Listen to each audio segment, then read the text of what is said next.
Chapter 10 Benevolence Pays.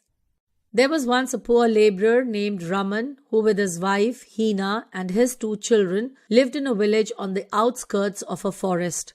One day his landlord was so pleased with his work that he gave him 100 rupees. This was a great sum for Raman, and so right after work he ran home to his wife and said, "Look, Hina, here is some money for you," and spread out the money before her on their bed. His wife was delighted, and so were the children. "You would better buy me a piece of new dress," said Hina, his wife. "I want a cycle," said little Vikram, his son. "I would like a doll," said Reena, his daughter. "They shall be here by tomorrow night," said the father confidently. He started his journey to the nearest city early morning the next day. Reaching the city, he was lost in wonder at the sight of high-rise buildings and well-decorated shops. He was amazed to see the beautiful temple with splendid domes, where roofs glittered with gold.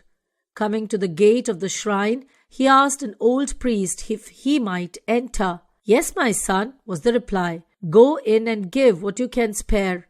God will reward you."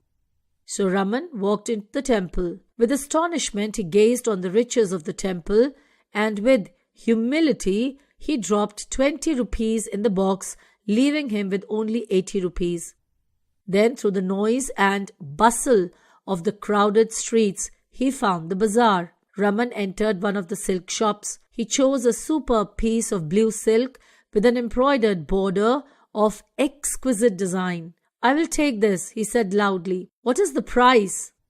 "I shall only ask you 200 rupees, said the shopkeeper. 200 rupees?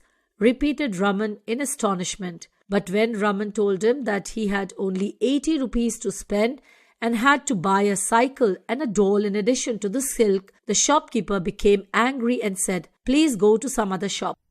Disappointed, Raman moved ahead in search of a doll and a cycle. There too he realized that with the money he had, he could buy nothing. Sad and tired, Raman decided to return home. Along the way, he met a beggar crying, "Dear friend, give me something. If you help a poor beggar, God will pay you back in 100 folds. Raman gave the 80 rupees to the beggar. At last, Raman came in sight of his cottage and his little son Vikram, who ran breathlessly to meet him. "Where is my cycle, father?" he cried. Reena called out, "And what about my doll?" Hina asked for her piece of silk. But when she heard his story, and above all, that he had given 80 rupees to a beggar, Hina got very angry. She went to complain to the landlord.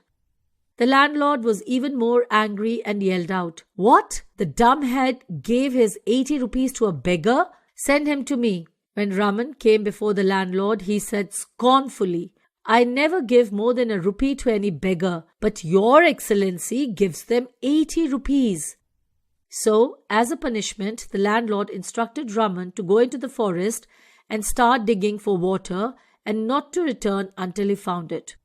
For many days, Raman labored under the scorching sun until he had dug a deep well. There he came across a brass vessel full of shining jewels and dazzling gems. He remembered that he had seen pretty pieces of glass like these for sale in the city market and made up his mind that at the first opportunity he would again visit the city and take the stones with him.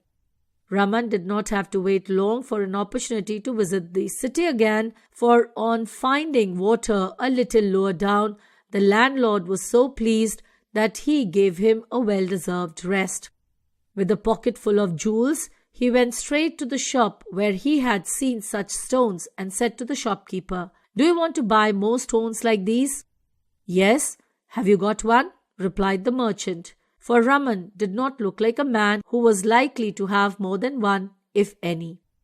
"I have a pocket full of them," said Raman. When Raman showed him the contents of his pocket, he was astonished. Leaving his manager to look after the shop, the jeweler hastily left the shop and fetched a policeman. "This man is obviously a thief," cried the jeweler.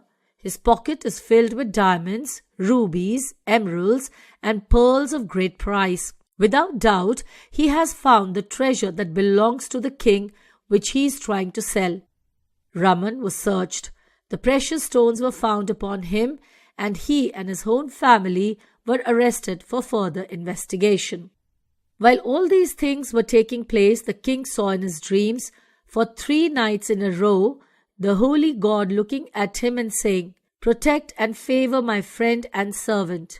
On the 3rd night, the king took the courage and asked God, "My Lord, may I know who is your friend and servant?" The answer came, "He is the poor laboring man who despite his poverty gives 1/5 of his earnings as offerings at the temple. And now, because he has found the king's treasure, they have bound him and are bringing him to this very city." So the very next morning, the king rushed to meet Raman along the way. First came 100 soldiers, next poor Raman seated on a donkey with his arms bound tightly. Walking behind the donkey were Raman's weeping children and wife. Then came the foot soldiers guarding the treasure. The king stopped the convoy and with his own hands opened the bonds on Raman's arms. With tears running down his face, Raman knelt before the king and pointing towards his wife and children pleaded, "If you want to imprison me, go ahead and do that, but let these innocent ones go free." Lifting Raman from the ground, the king replied, "I have come to honor, not to imprison you. Now you shall return to your native place not as a prisoner, but as a wealthy man." And smiling, the king added, "Now you shall be the owner of the entire forest and other land that belongs to me in your native place. You are no more a laborer, but now you are the wealthiest landlord of your native place." Raman was surprised to hear the king say so. He could not believe what the king was saying. He said very innocently, "I am not a thief. I have never stolen anything in my life. My only mistake was that I should have given the vessel to the authorities." King smiled and said, "Who says you're a thief? The vessel is also yours." And so Raman's benevolence and offering to the temple had come back, not 100-folds, but beyond his wildest dreams. He lived happily ever after, treating his laborers well and keeping them satisfied